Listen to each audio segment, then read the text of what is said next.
Today, let us study about the meaning of the New Covenant Sabbath day.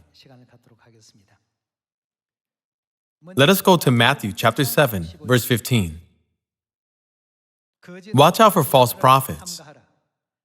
They come to you in sheep's clothing, but inwardly, what are they? Ferocious wolves. Since they are wolves who kill our souls, wearing sheep's clothing, God asked us to watch out for false prophets. Verse 16. By their fruit you will recognize them. Do people pick grapes from thorn bushes or figs from thistles? Likewise, every good tree bears good fruit, but a bad tree bears bad fruit.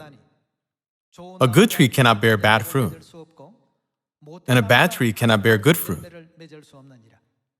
Every tree that does not bear good fruit is cut down and thrown into the fire. Thus, by what will you recognize them?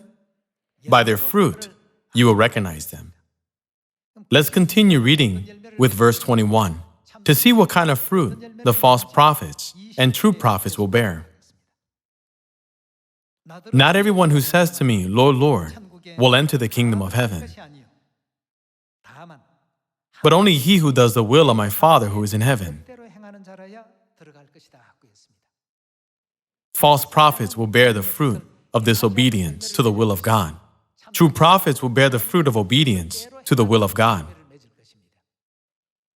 When we clearly understand about these two outcomes, we will be able to recognize who are the wolves that kill our souls. Let's continue with verse 22. Many will say to me on that day, Lord, Lord, did we not prophesy in your name, and in your name drive out demons, and perform many miracles?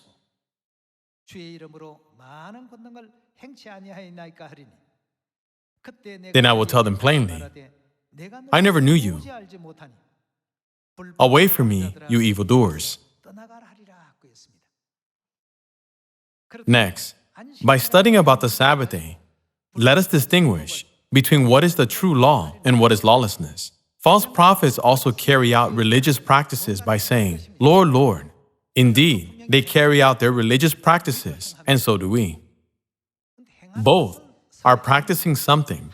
However, one will bear the fruit of lawlessness, and the other will bear the fruit of the truth, according to the will of God. Today, many churches are keeping Sunday worship instead of the Sabbath day. They are keeping Sunday worship while we are keeping the Sabbath day. Among these two, which one will God accept as the truth? And which one is lawlessness? Let's go to Genesis chapter 2, verse 1. Thus the heavens and the earth were completed in all their vast array. By the seventh day, God had finished the work he had been doing. So on the seventh day, what did he do? He rested from all his work. It is written as the day that God rested. God named this day as Sabbath. Let's continue on verse 3. And God blessed the seventh day and made it holy, because on it he rested from all the work of creating that he had done.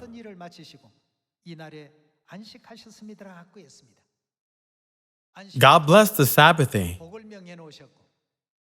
and rested on the Sabbath day. God also made the Sabbath day holy. Let us go to Exodus chapter 20 to see whether or not the Sabbath day is in fact the will of Father. Let's go to Exodus chapter 20, verse 8. Remember the Sabbath day by keeping it holy.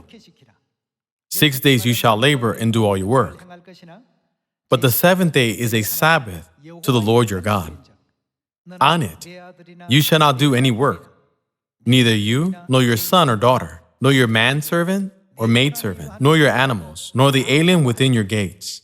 For in 6 days the Lord made the heavens and the earth, the sea, and all that is in them, But he rested on the seventh day. Therefore the Lord blessed the Sabbath day and made it holy. The Sabbath day is the day that God made holy, and the day God blesses us.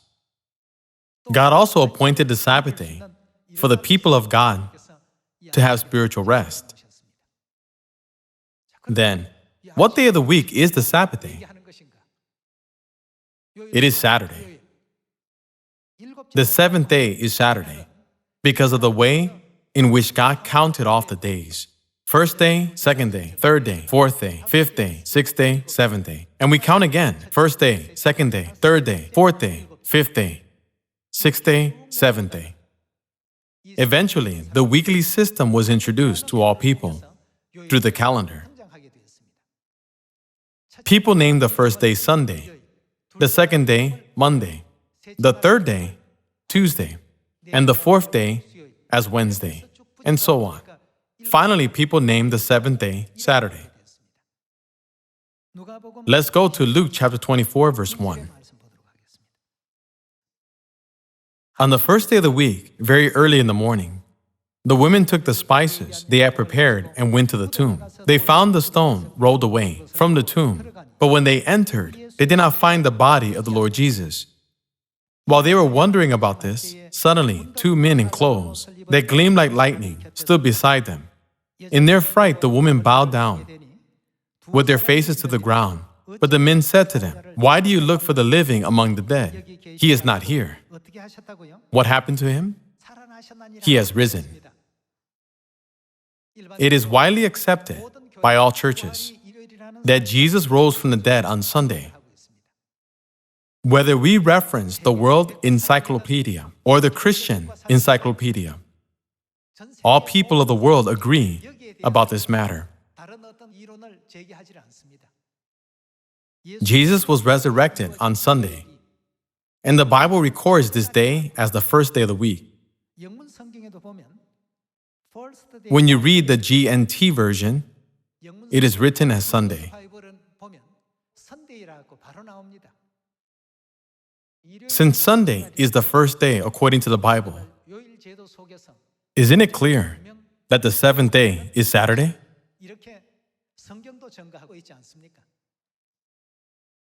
Whenever God tells us to do something, Satan always tells us to do the opposite.